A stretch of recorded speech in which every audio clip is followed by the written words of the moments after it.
Do you want to give it a shot? It has to be awkwardly on there.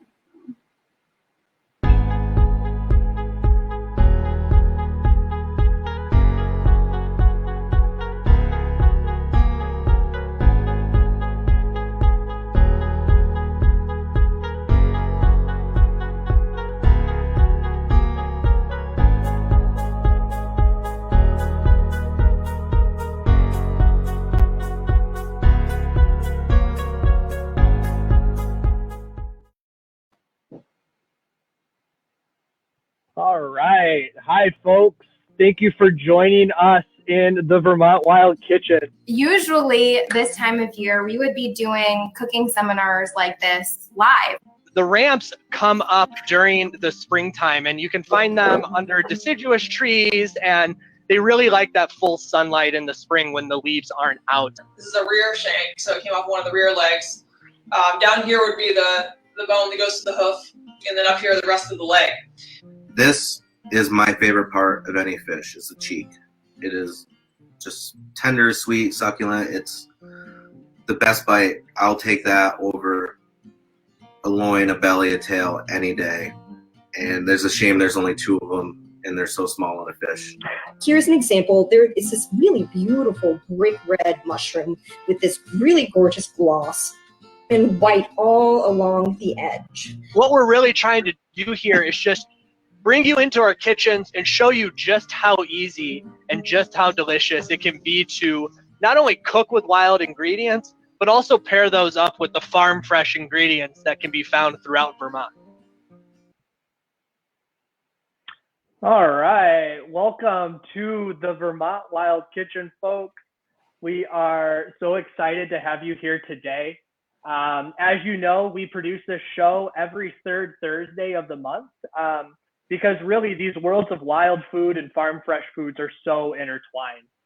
From the delicious meals that we share with our friends and our family to all of those issues that intersect these two worlds, from food sovereignty to land access to conservation and good land stewardship. And, you know, whether you're growing your own food or you're seeking it out in the wild, this wonderful working landscape of Vermont is so abundant, and it's something that should be here for everyone. So with the Vermont Wild Kitchen, we really hope to try to make these local ingredients that are found all over really more accessible, to show you just how easy it is to cook with them by bringing you right into the kitchen of the people that are growing them, the ones that are finding them, just home cooks just like us. Of course, this show wouldn't be possible without the support from Vermont Fish and Wildlife and Rural Vermont and their partnership.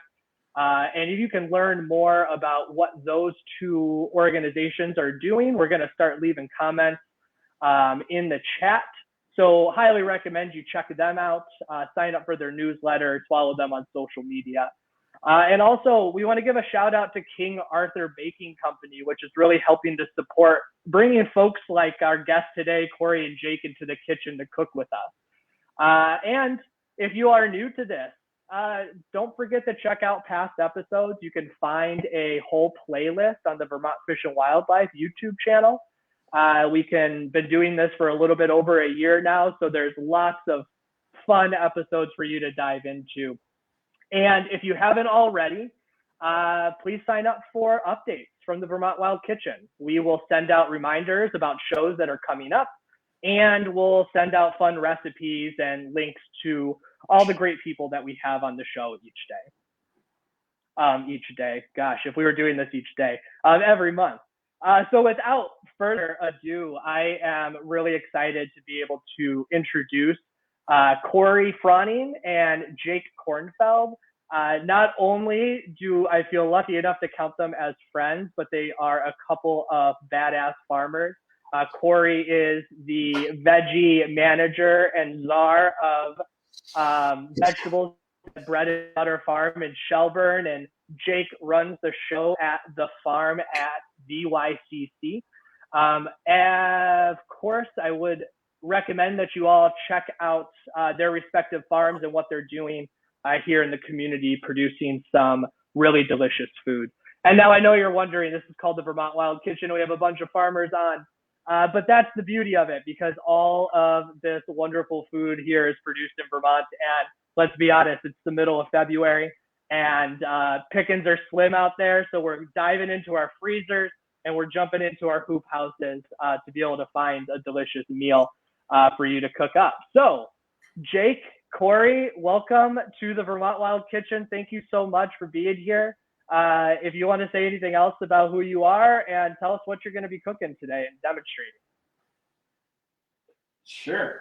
Thanks for having us, Shane. So I'm Jake Kornfeld. I manage the farm at the Vermont Youth Conservation Corps, and I'm also owner of the fledgling Farm Upstream, which is a little farm that Corey and I are starting with some friends. And we're going to be making chicken this evening that we raised and processed at the farm at the Vermont Youth Conservation Corps.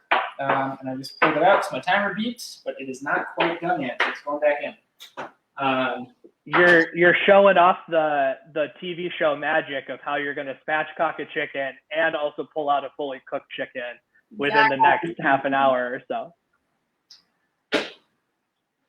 What are you doing? I'm Corey Froning. Hey everybody, I use she, her pronouns, and yeah, like Shane said, I'm the current veg manager at Bread and Butter Farm. We're a little no-till veggie farm, along with a million other things like beef and pig operations and a whole slew of education programs and all that. And then, yeah, also owner of the Farm Upstream with Jake and 2 other friends, like you said. And yeah, we're just a little collective farm, excited to be starting up, and we'll tell you more about it throughout the show, I'm sure. But yeah, go ahead, Shane. Oh, sorry, I just dropped your Instagram handle in there, so I would definitely follow them. They're doing some fun things, figuring out how to keep farming as young folks here in Vermont. So definitely check it out. Yeah, thanks, Shane. Yeah, I'm gonna be cooking up a little kale salad with some winter kale from Bread and Butter Farm and some other local ingredients. And then we're gonna be making some popcorn from Farm Upstream. Sounds delicious. So I think the first thing we wanted to do was get into this chicken because it can only sit out on the counter for so long. But I figured it would be nice to tell y'all a little bit about the chicken before we cut it up into bits. So we raise up to 1,000 of these broiling chickens every year at the Vermont Youth Conservation Corps. So VYCC is a nonprofit that exists to do youth development work and connect young people with the land and their community. And one of the ways we do that is by operating a diversified organic farm, and we grow a bunch of vegetables and a good bit of poultry and also some pork and eggs. And every season we hire on a couple dozen young people to help us run the farm. Local high schoolers, college students from the area and from all over the country, people who are mostly under the age of 30 and come here for anywhere from 4 weeks to 9 months and learn about working on the land, learning about raising animals and raising food, how to cook, how to work alongside people, how to use equipment, all kinds of different stuff. And we give them a little taste of what it's like to be out here. So we raise all these chickens on pasture, which means that we get them when they're little chicks. They come day old to us, and we raise them in a barn for about 3 weeks and then put them out on grass, and they're outside for the rest of their lives. They get a fresh little patch of grass every day, and we give a bunch of young people some dollies and tell them to herd 200 chickens at a time across the field. And then at 7 or 8 weeks, when they've fattened up to 3.5, 4.5 pounds of meat, we process them here on site. So we do a good bit of on-farm slaughter here at the Vermont Youth Conservation Corps, and that looks like a bunch of 15 to 18-year-olds learning what it looks like to process their own meat and really understanding what that entails and where their meat comes from. And it's a long and hard day, but always one of my favorites to see somebody actually understand where their chicken nuggets come from. And you mentioned the on-farm slaughter, and I know rural Vermont has been pretty pivotal in making sure that farms like yours are able to process chickens and really grow food for their community. So I'm going to put in the chat for folks who may be interested in learning more about raising, processing, and selling farm fresh poultry without inspection in Vermont. They have a great booklet for you to tune into. And I would, as always, recommend you all running out to the farm at VYCC and scooping up some of their chicken, because they're also raised with love, which is one of those secret ingredients here in Vermont, with all the food that we share on this show at the very least. Yeah, no doubt about it. Yeah, we do love raising the chickens, and we are really appreciative of the work Rural Vermont has done to make it an option for us to do this all above board.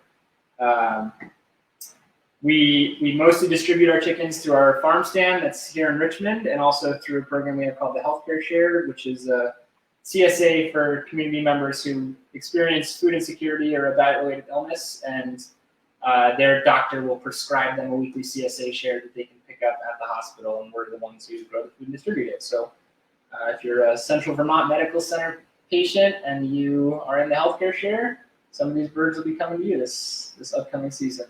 But for sure, one of the things that we find as a barrier is that folks don't necessarily know what to do with a whole bird. So it's a little bit intimidating, and so I figured it'd be cool to just show people an easy way to prepare it. Corey and I do it this way every time we cook a chicken because it's faster and it's simple and it pretty much always tastes good. So it's called spatchcocking, which is also just a fun word. So people call it butterflying, but I don't know why you would miss the opportunity to say spatchcock. So what that means is we're going to have this whole bird and we're going to cut it down its spine and lay it out in a pan so that we can roast it in a really even, smooth way that'll take less time than roasting the bird if we left it whole. So the first thing to do is, you got to take your chicken out like a good 24 to 36 hours in advance, put it in the fridge so that it thaws in time.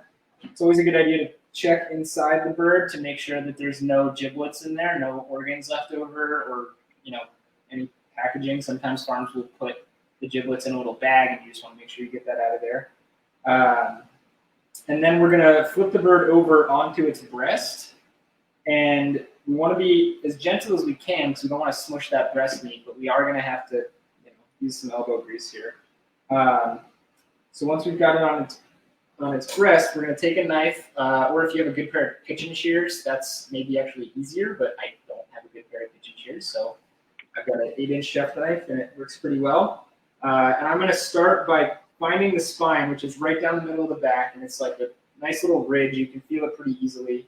And I'm going to set my knife right off to the side of it and just go straight in through the back of the chicken. You'll hear a little crunching because you're going through the rib cage.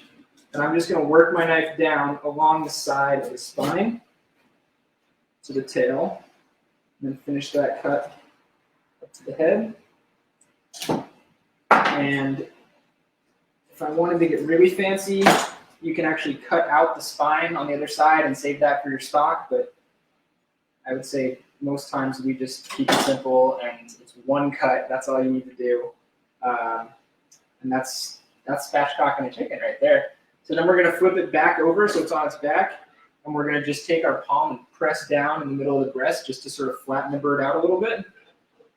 And it can then just sit nice and flat and even. You can tuck the wings under if you want to make sure that they stay in a good spot for cooking. And we're going to transfer it from the cutting board into our roasting pan to season it. And one of the nice things too, right, Jake, is that this is a way you can prepare almost any type of bird, whether it's wild or raised.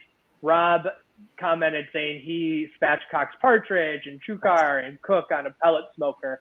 So you don't even have to roast it. It can just go any really way that you want to cook. Totally. Yeah, I've heard that the best way to do grilled chicken is spatchcocking it. Personally, never tried it. And I would love to hear from somebody who's spatchcocked a turkey. I've spatchcocked a turkey and smoked it, and it is by far the best and easiest way to do it. It takes probably half the amount of time. I've never grilled a spatchcock chicken, but I have baked a spatchcock chicken most of the way and then finished it on the grill. Yeah, that's pretty amazing. Pretty amazing. Yeah, that's amazing. So Corey's checking on our bird that's in the oven. We figured it'd be fun to show y'all what one looks like when they're done. I wish you could smell it. It smells really good. But we're gonna cook it for about an hour and then just check the temperature and make sure that the meat gets up to 165 degrees. We have a little meat thermometer, and when it hits 165 in the thigh or the breast, we're gonna call it good. Let it cool off to serve it.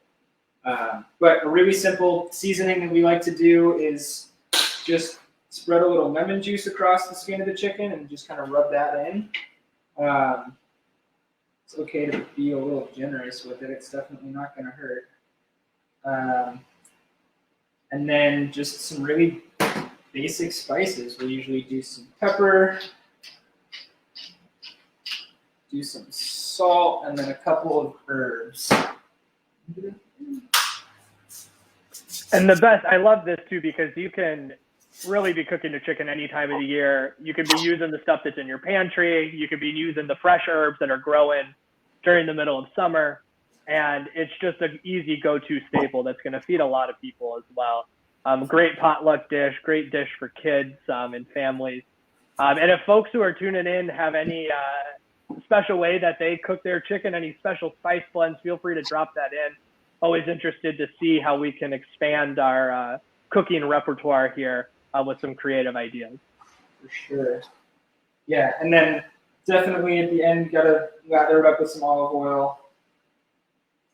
Corey's telling me I probably should have done that before I put the spices on, but can't win everything. That's the best part about cooking with your partner as well. Is you get two minds working on the dish all at once, right?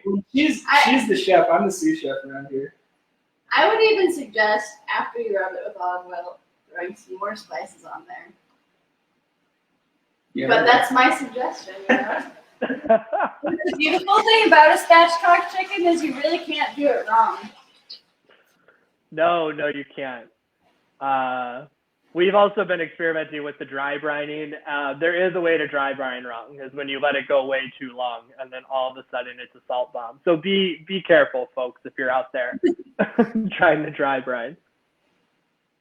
Yeah, so that's the chicken in a nutshell, and we're gonna throw it in the oven. We usually bake it at 415, and after an hour we'll check on it, check the temperature. If it needs some more time, we'll throw it back in, check on it every 10 minutes or so. And then at that point too, often the skin might start getting a little crispy, so we'll have a piece of foil on hand, and if you put some foil over the bird, that'll stop the skin from getting too crispy, but also let your meat keep cooking.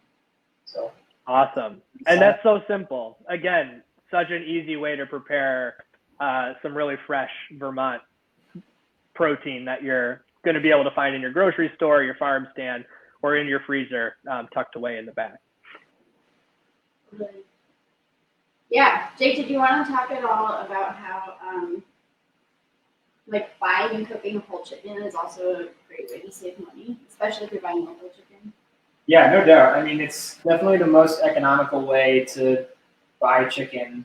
I think we sell our birds for $5.50 a pound at our farm stand, which is steep compared to what you'll pay for a industrially raised Midwestern chicken. But if you also look at the price of cutlets, that is going to get way more expensive. So I've seen, wings are going to be like $9 a pound right now, I think, and breast is always more expensive. So things get pretty expensive pretty quick, and you get every cut of the bird when you buy a whole bird. And then you also get to keep the carcass, and if you just boil the carcass for a couple hours, you have chicken stock. So no reason not to make a whole bird, in my opinion. Yeah.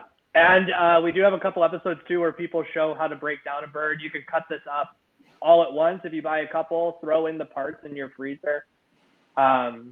It's a really easy and economical way to get a nice meal. So, I mean, Jake, you talked about raising 1,000 chickens a year. Granted, you have a lot of help, but how long have you been farming? And same to you, Corey. What makes you all wanting to even start your own farm and try to venture out in this landscape and produce food for your community? Well, I've been farming since I was 18. I was on the vegetable crew at Cedar Circle Farm down in Thetford one summer. Kind of got hooked and just kept a foot in farming ever since. But as a crew leader here at UICC when I was 21, that was the first time I ever raised birds, and I had no idea what to do with them. So I learned how to roast a chicken here, and I felt like $1 million. I felt so fancy. Turns out it's really easy to roast a chicken, and I shouldn't have felt so good about myself, but it is delicious. And yeah, I mean, it's just an awesome way to spend your day, and it's a really honest way to provide for yourself. So I like being outside every day. I like working with the soil. There's just incredible complexity and beauty in agriculture. The way that the plants interact with the soil, the way that we interact with it all, the different systems that interplay. Like I get to be a chemist, a biologist, salesperson. Like there's 100 different disciplines that come into every day on a farm. So that's the best part for me. And I can tell you from firsthand experience, if you do catch Jake running around the farm, he will talk your ear off about it if you ask all the questions. So you can definitely tell he loves it. And that's one of the benefits of buying local from the folks that you know and your neighbors. Just like pursuing the food in the wild, it's really that love for the land. I think that is why we all do it. And you get to share a delicious meal afterwards too. Well, and I will say, I mean, it does give me a good insight on where the turkeys are because I keep an eye on them. Shane calls me in the fall and says, "Hey, what time are they showing up and where are they and where can I find them?" So I still was not able to harvest the turkey this year, but it's a great segue because we do have a Learn to Hunt. Vermont Fish and Wildlife has a Learn to Hunt spring turkey coming up on March 26th that you can sign up for. We just put the information in the chat. If folks are interested. And turkey is another, great protein that you can harvest here in Vermont. And Jeff commented that he likes to put his chicken in a crock pot in the morning. And then when he comes back from work, it's done. I would assume his house smells delicious. And that's another great way to cook, especially wild turkey if you're going to be out there harvesting it too. So thanks for that, Jeff. So what do we have next on our dinner plate in the Corey and Jake kitchen this evening? Yeah, so next up we have our winter kale salad, which is very exciting. We eat a ton of kale salad in the winter. At Bread and Butter Farm over the winter, spinach and kale are our two main crops and the only two crops really that we personally grow that we have a consistent supply of in the winter. So yeah, we pretty much eat some form of like kale or spinach every single day in the winter. And I honestly am not sick of it yet, I have to say. So yeah, we eat this kale salad in the summer too. It doesn't have to be a winter thing, but winter greens are way sweeter in the winter. So that's definitely a huge plus and like brings the flavor just like to a whole nother level. Yeah, so we're gonna make a kale salad. I can jump right in. Usually when I make this kale salad, did you say something, Shane? Nope, I just said that's awesome. Okay. So usually when I make this kale salad, I use 2 bunches of kale. If you have a CSA share and you get kale from your CSA share at Bread and Butter or another farm, you might notice that the bunches are smaller in the winter. That's because greens are worth a lot more in the winter because it takes a lot more time and energy, labor, everything to produce greens and get them to the customer in the winter. So often the bunch sizes are smaller in the winter, so I use 2. But since it's just Jake and I tonight, I'm probably only going to use 1 bunch. Really up to you. Depends on how many people you're trying to serve. I usually do like 1 bunch per 2 people, I would say. So I have my kale pre-chopped right here. Very fancy. But I will tell you how I did it. So the way that I like to chop my kale is I kind of just like take the stems and the bunch right here and I grab it by like where the rubber band or the twisty tie is and I just chop those stems right off. and just throw that in my compost. And then I really like to just chop the whole bunch up. So I will just kind of hold the whole bunch in my hand and do like skinny slivers of slices like this. Some people really prefer to like take the kale stalk and peel the leaves off of the stem, so that you don't get any of that stem in your salad and compost that stem. I really don't mind the stem, especially when it's higher up on the leaf and it's more skinny. I don't know if folks have ever tasted like a broccoli stalk, but it tastes very similar to that. And if you cook it or if you're massaging it with the kale for your salad, it's really sweet and flavorful, and I really enjoy it. So that's really a personal preference thing. But yeah, I like the whole leaf with the stem on it. Go for it, Shane. I was just, I'm a big proponent of using the stems. I think much to the chagrin of my partner and other folks in our house sometimes, but I feel like why waste the food if it's going to be delicious anyway in your salad or anything that you're sauteing up. Totally. Yeah, and in our house we're going for as little waste as possible, and that definitely helps. So yeah, so any way you want to chop your kale, chop it right up and throw it in a big bowl like this. Something that I tell myself and I tell Jake over and over again is that you always want a bigger bowl than you think. Whether that's like, for me, that's just like a rule of thumb. Whether it's for like pasta or like salad, anything, you're going to be mixing. You just like want a bigger bowl because stuff is going to go flying out of the bowl if it's not big enough. And it's just annoying to switch from a small bowl to a big bowl in the middle of what you're doing. All that. So always go for a bigger bowl. Our big bowls are occupied right now, so I'm using a small bowl, so do as I say and not as I do. Anyways, okay, so this is our favorite part of the kale salad, which is where we get to massage the kale. Very exciting. And when I am at CSA distribution at Bread and Butter, during our winter CSA, which folks should definitely check out, we have a CSA that goes year-round except for the month of January. So we are in our first month of 2022 CSA right now in February. And for our winter CSA in the months of February and March, we will always have at least one green, and we try to get you 2 greens if possible. But kale is pretty much the one green staple in our bread and butter CSA, along with some spinach. So people just like get really sick of kale, especially if they like don't really know what to do with it or like how to bring out the flavors. And I definitely felt like that for a long time. But I think massaging the kale is something that a lot of folks aren't aware of that really helps to bring out the flavor, but also helps with digestion. So anyways, I learned about massaging kale late in life, but here we are, and it's helping a lot with our kale enjoyability.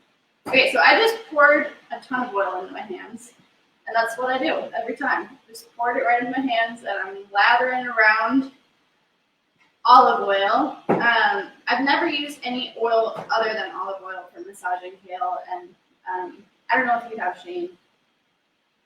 No, I think the olive oil has that like really unique flavor that's going to get in and, like you said, lift up everything, all the flavors that come into the kale as well. You get the taste of place, right? Yeah, exactly. If you can find local olive oil, let me know. All right, we'll start working on that. I don't know, with climate change, you never know what's going to be possible in the next 10 to 20 years. Totally. Yeah, so basically what I'm doing is I rub that oil into my hands, and now I'm just rubbing it right into the kale. So I'm really just kind of like kneading it like you would bread. So I'm like pushing down in the bowl. I'm like scrunching it up in my hands. Anything I can do really to like kind of beat the kale down and like make it less tough and really rub that oil into the leaves. And I'm also trying to keep this going enough that I can really get the oil onto like every crevice of every leaf. So I'm really trying It's like to really helping to break down those like cells in the kale, make it soft and supple. And I know everybody's had probably a really terrible kale salad in their life, at least living in Vermont. And this is a way to avoid the bowl of kale that you feel like you're chewing on for hours upon hours. Totally. Yeah, if you've ever had like a terrible kale salad, I can guarantee you it was not massaged. This is Corey's other business, or third business that she's starting, is kale massage school. So she'll be licensed here in a little bit. Okay, so I've been massaging maybe for like a minute or so, and I think that's good. You can also tell when you're done massaging, it's like a really beautiful darker green because it's starting to absorb that oil. And it just feels a lot softer already, I can tell. Okay, so the other ingredients that we're going to do for this kale salad, some classics that we like to do in the winter for our kale salad, are daikon radishes and watermelon radishes. So this is a watermelon radish. I don't know how well you can see it, but it's pretty just like plain white on the outside. It has some like green on the top and like pink on the bottom. This is a variety of daikon radish. My favorite daikon radish is a purple daikon radish, and we have all kinds of daikon and watermelon radishes in our winter CSA, and we get them actually from Tamarack Hollow Farm. They grow some really beautiful specialty radishes. So yeah, I already went ahead and pre-chopped my radishes. So I have my purple daikon in here and my watermelon radish in here. And this is the color. I don't know if you can see, Wow. but it's really nice, beautiful, like fuchsia and purple. So I'm just gonna go ahead and sprinkle these on here. I like, for my radishes and any other like root vegetables that you might put on your kale salad, I really like to chop them as small as possible. Just because since a radish has like such a unique and kind of big flavor, I don't love to get like a huge bite of radish, so I like a smaller bite of radish on my salad. And the other cool thing about these radishes is that, I mean, A, they're local. B, they were probably harvested in November, and they just store incredibly well. So That's they're amazing. great right now, and they've been in the fridge for like many months. And I will I'll just bring this up to the screen. So you can see that's a... It's that Go burst ahead. of color for me that is so nice in the middle of February to see in a salad. Totally. Yeah, so most of that color comes from the watermelon radish, and that's what it looks like on the inside, even though that's what it looks like on the outside. So it's deceptive. It's very cool. Yeah, so we got our radishes, we got our kale. We like to put some local goat cheese on our kale salad. You want to put some of this on there, Jake? Okay, and then the last step of the kale salad is a shallot dressing. And the shallots that we're using are also local. We have just like a conglomerate of veggies in our kitchen. I'm not sure where this shallot is from, but I can tell you it's either from BYCC or Vermont Farm. One of those two. Both have amazing shallots. Check them out. Okay, so for my shallot dressing, it's really simple. I have a quarter cup of olive oil, and I'm just gonna throw all of my ingredients into a mason jar and just give it a good shake at the end. So a quarter cup of olive oil, quarter cup of red wine vinegar. I'm gonna throw a little extra olive oil in there because I actually prefer more olive oil to vinegar.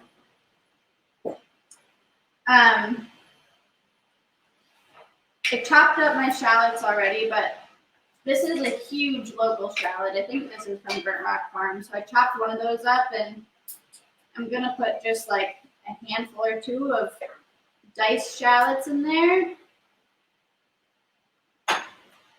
So that's the base. That's really all you need. And then the rest is kind of up to you. This would be good on its own, just oil and vinegar and shallots.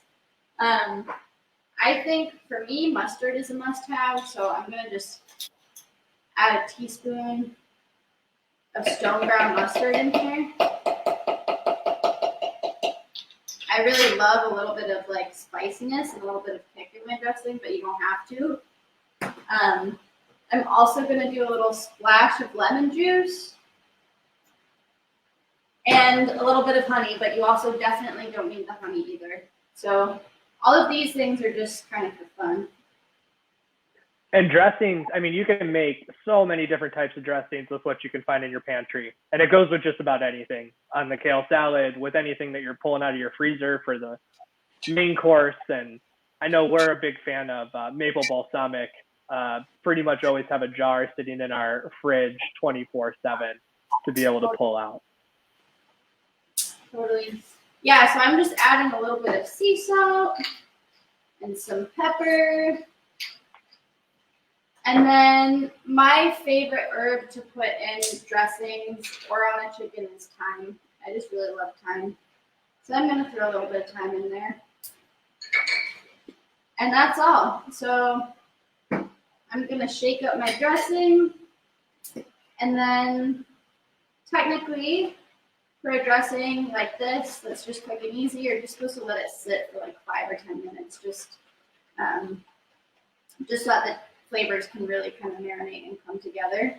So I'm just gonna let this sit here for a little bit, and it'll be ready in 5 minutes or so. So this is our kale salad. It's really simple. I'm gonna show you again. It's got the goat cheese on there, the local colorful radishes, and our kale, and that's that. That's awesome. And I know, like, if folks are looking to spice it up even more, like we do roasted squash, different types of seeds and nuts. Like, you can just go wild with it. But Corey, you know, how did you get started farming here in Vermont and elsewhere? And, you know, what keeps you going throughout the long seasons and long winters and all of that? Yeah, that's a great question. Also, Jake just added our secret ingredient, which is roasted pepitas. And there you go. looking and smelling really good. So Jake just toasted some pepitas, which are also just known as pumpkin seeds. You can find them in bulk at the co-op, at the grocery store. So yeah, while I was making this kale salad, Jake just turned on a burner on low and just kind of sauteed basically some pepitas until they started to brown really fast, and adds a really nice, like, deep complexity to the salad, I think. Thank you. He's really earning his keep as a sous chef. I do what I can. Yeah. So happy getting to this one. But yeah, tell us about how you got into farming. Yeah. Well, that's a good question. I'm from Michigan, and I went to school at the University of Michigan. That's where I met Jake. And I first found myself farming at an urban farm in Detroit. I did a really awesome program through University of Michigan where they have like a satellite campus in Detroit, and you can work and live in Detroit and get credits for it.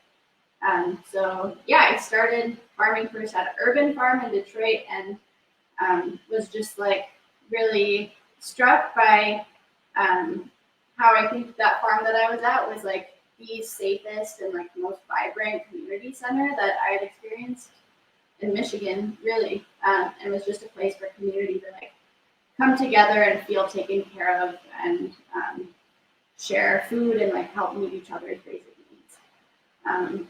It was a really awesome space, and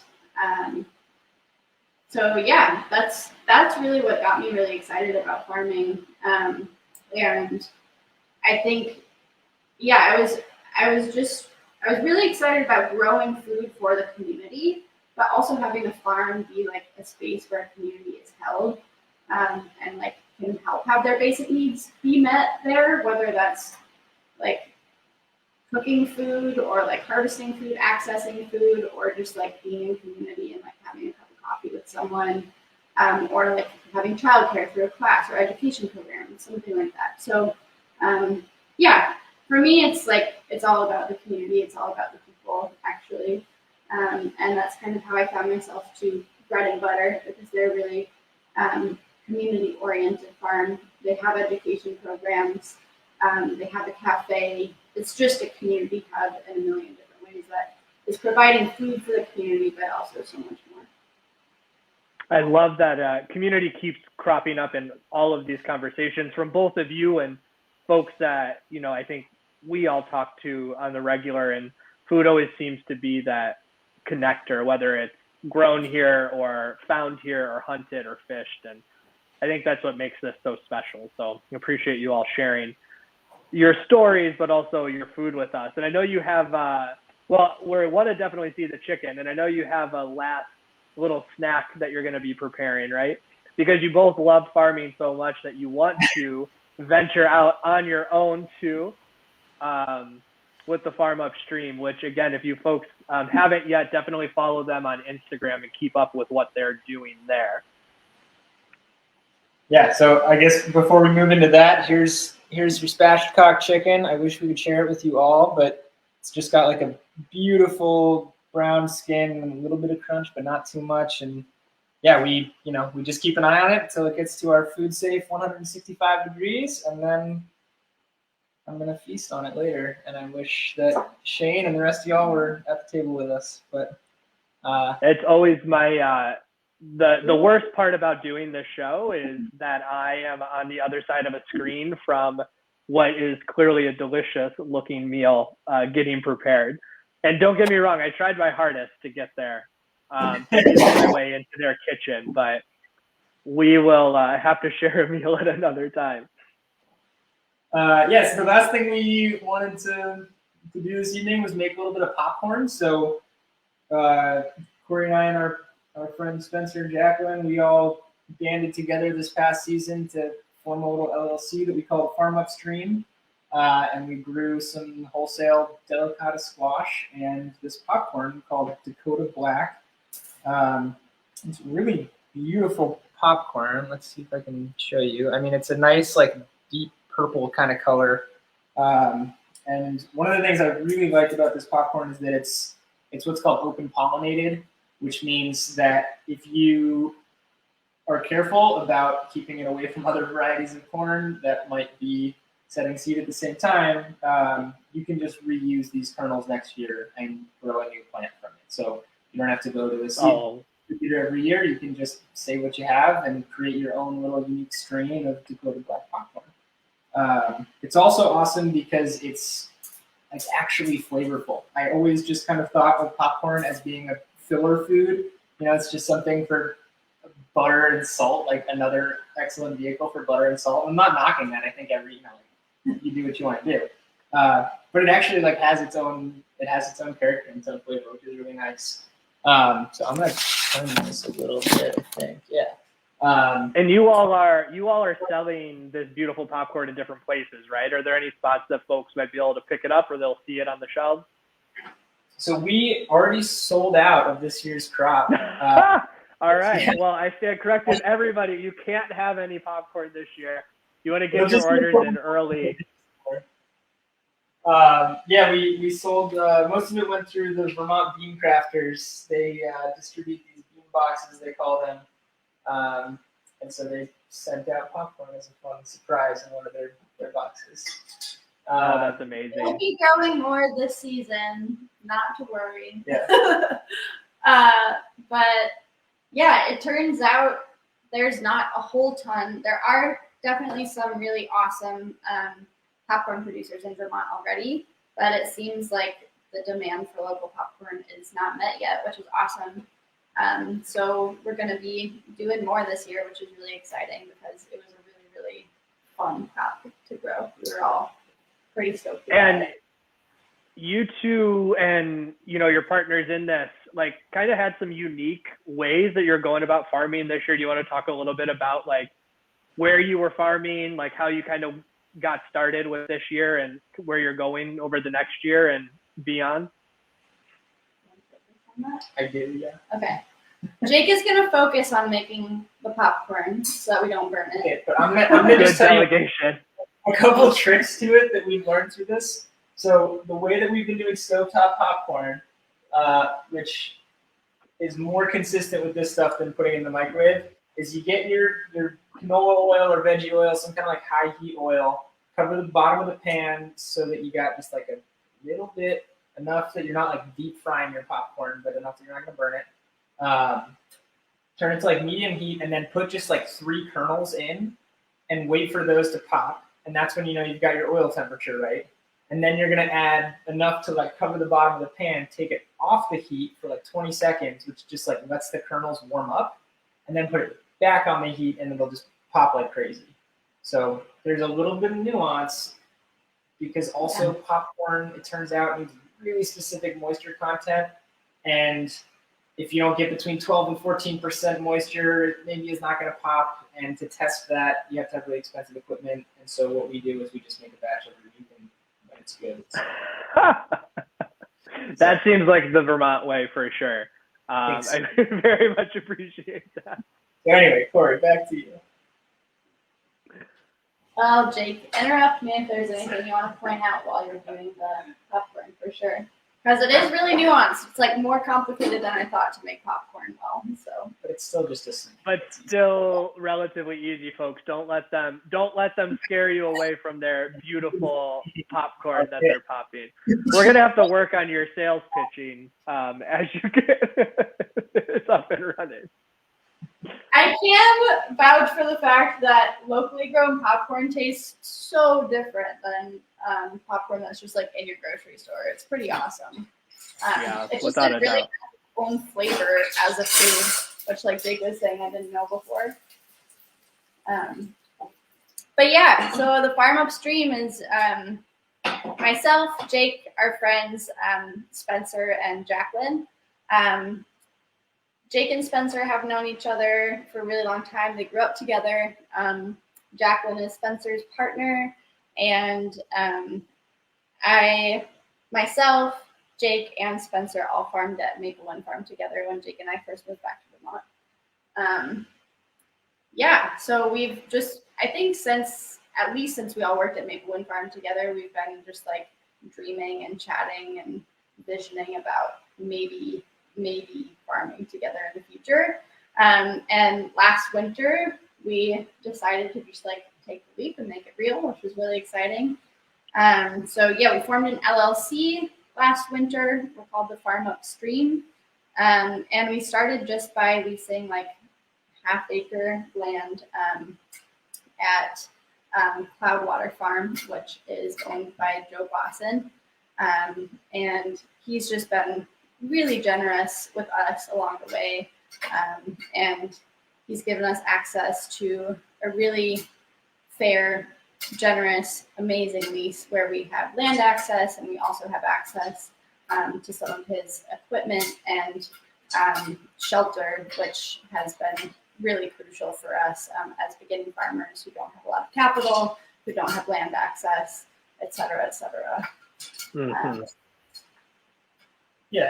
And it's been interesting farming with 4 people. So we're farming in a sort of collective style where we're, using the fact that there's 4 of us to get a lot more done. And I really can't imagine how people do it on their own, just trying to work full time and get a business off the ground. I know people do it, and kudos to them, but it's really nice to have a team to work with. And, we sort of envision a future where we can treat farming like a job and not like it's our entire life, which is sort of a pitfall that a lot of people we've worked for have struggled with, that it's just really hard to find balance. And so hopefully by creating a team that understands the whole business and is committed to it, we can share the load a little bit. But that's also not how the world is set up, and lenders and suppliers and everybody in between are often confused when our email comes from 4 different people or something like that. But it also hopefully will, if we can get ourselves established and make a viable business out of it, can lower the barrier to entry for other farmers who might want to join into the business in the future. We've been taking some cues from Digger's Merck Farm down at the Intervale in Burlington, and they've, had something like 14 owners cycle through their farm over 3 years, which is a pretty unique thing. When most farms, it's like somebody gets a piece of land and they hold tight to it for 50 or 60 years. And then one of the challenges right now is that the way to retire is by selling your land. And right now, the real estate market in Vermont is insane, and we're not quite competitive with a cash buyer from New York. So, anyway. Yeah. Here's wow. Really, it smells really good. Yeah, it's a nice batch. Success. That's amazing. And it sounds, again, you keep bringing up these themes of community, and there's definitely different ways to do it. And I think that's why it's so important for folks who are tuning in, whether you love like wild food or your farm fresh food, definitely you want to be supporting folks like Jake and Corey and Jack and Spencer. And we named so many farms in this episode that are really striving to kind of upend the systems in ways that are going to make people's lives easier and continue to feed their community. So Jake and Corey, I cannot say thank you enough for joining us in the Vermont Wild Kitchen. It was great to be able to talk with you all, kind of see the food that you've been raising and growing. And I, again, encourage everybody who's tuning in, stop by the farm at the VYCC farm stand. Definitely sign up for a CSA from Bread and Butter if you're in the area. And if you're not, check out the CSAs that are around you and the people that are really working to feed folks like Jake and Corey. You guys have anything you want to sign off with before we close out? If you have a teenager at home, we are hiring for a lot of summer crews right now, so send them to VYCC so they can learn how to grow popcorn and feed you snacks. Yes, there you go. Integrate that whole entire food chain into your family line. That's the best way to go about it. Folks, again, thank you for tuning in to the Vermont Wild Kitchen. I encourage everybody to sign up for email updates where, like I said at the top of the show, we send updates about shows that are happening each month, recipes. We'll link the people that are on. And we hope you'll join us next month. I think it's actually going to be taking place on March 17th. And it's the Vermont Wild Kitchen presents the Dawnland Kitchen with the Missisquoi Abenaki chef, Jesse Lawyer.